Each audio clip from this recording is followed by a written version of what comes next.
ሳምሶን ታደሰ ወይንም ቤቢ የልጅ አባት ሆነ እየተባለ ነው። እውነታው ምንድነው? ቃል ኪዳን ግርማ ስለ ቀድሞ ባልደረቦቿ ምን አለች? መቅደስ ለምን ፍርድ ቤት ቀረበች? እነዚህና ሌሎች ጉዳዮችን የምናይ ይሆናል። አብራችሁን ቆዩ።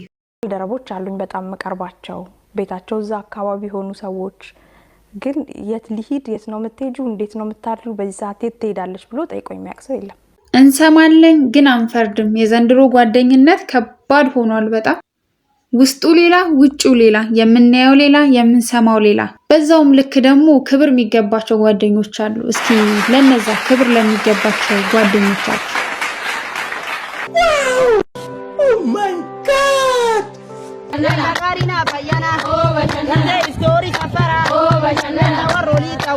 ጠንካራ ተቃውሞና ከባድ ማስጠንቀቂያ ደረሳት። ጉዳዩ ምንድነው? በኢቢኤስ የምስክርነት ጉዳይ የተፈጠረ ነው። እንሰማለን ከዛም እንሰማለን። ጉዳዩ እንዲህ ነው። በኢቢኤስ የምስክርነት ጉዳይ የተፈጠረ ነው። በኢቢኤስ ቴሌቪዥን አዲስ ምዕራፍ በተሰኘ ፕሮግራም ላይ በቀረበ ታሪክ ምክንያት ነው። መቅደስ ለፖሊስ በሰጠችው ቃልና በፍርድ ቤት በሰጠችው ቃል መካከል ልዩነት በመታየቱ ነው። እናም ወገን ጠንቀቅ እያለን አንዴ ቃል ካፋችን ከወጣ ወጣ ነው። ጀማይካ በተፈጠረው አውሎ ንፋስ ህዝቡ ምን እያደረገ ነው? መንግስት ከቤት እንዳትወጡ ምናምን ብሎ ከባድ ማስጠንቀቂያ ተሰጥቷል። ግን አንዳንዴ እንዴት ነው ከባድ የሚባሉ ማስጠንቀቂያዎችን ወይንም ደግሞ ከባድ የሚባሉ አጋጣሚዎችን ወደ ጥሩ ነገር መቀየር የቻሉ ይመስለኛል። ያው በእርግጥ ሪስክ አለው፣ በጣም አደጋም ሊያደርስ ይችላል። ግን የኛ ፒፕል አፍሪካውያን በብዛት ተገላቢጦች ነን። በቃ ማለት አታርጉ ሲባል አርጉ፣ ይሄኔ እኮ ውጡ ቢባል ኖሮ አረ ሊገለን ነው ምናምን ብሎ አይወጡም ነበር። እስኪ አይተነው እንመለስ።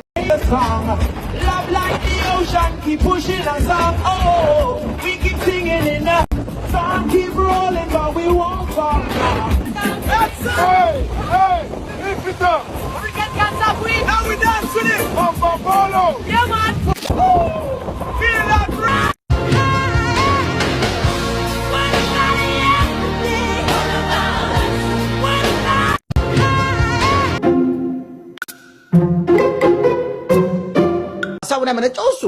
እኔ እንደዚህ አይነት ኔቨር ማይንድ የሆነ ሐሳብ አላመነጨም በለው እንግሊዘኛ። አንዳንድ ሰው ግን ማለት ነው ቀልድ እያስመሰለ በቃ የውስጡን ብሶት እንዴት ነው የአካባቢውን የሚሰማውን የሚያየውን የሚኖረውን ነገር እየተናገረ ነው። እስኪችን ቪዲዮ አይተናት እንመለስ። ሃንግሪ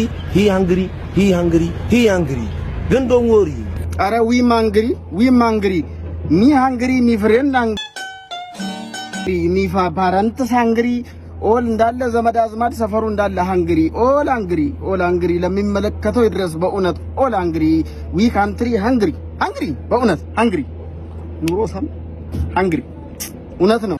ኢትዮ እንግሊሽ ይላል እንዴ ነው?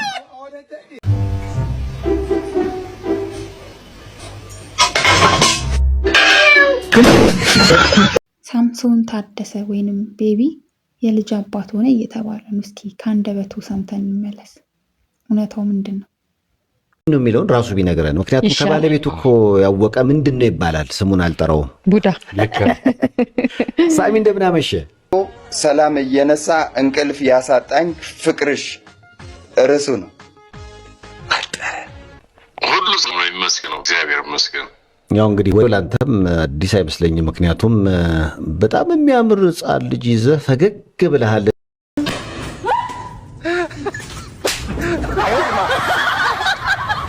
ብዙ ሰዎች እየደወሉ እኔም መልስ እየሰጠው ነው። እህቴ ነች። እውነቱ ምንድነው? እህቴ ነች የወለደችውና መልሱን እንግዲህ አግኝተነዋል። የእህቱ ልጅ ናት ማለት ነው። እህቱ ናት የወለደችው። ይሄንን ይመስላል እንግዲህ ፋሚሊዎች። በሌላ ቪዲዮ እስክንገናኝ ቸር ያቆየን። መልካም ጊዜ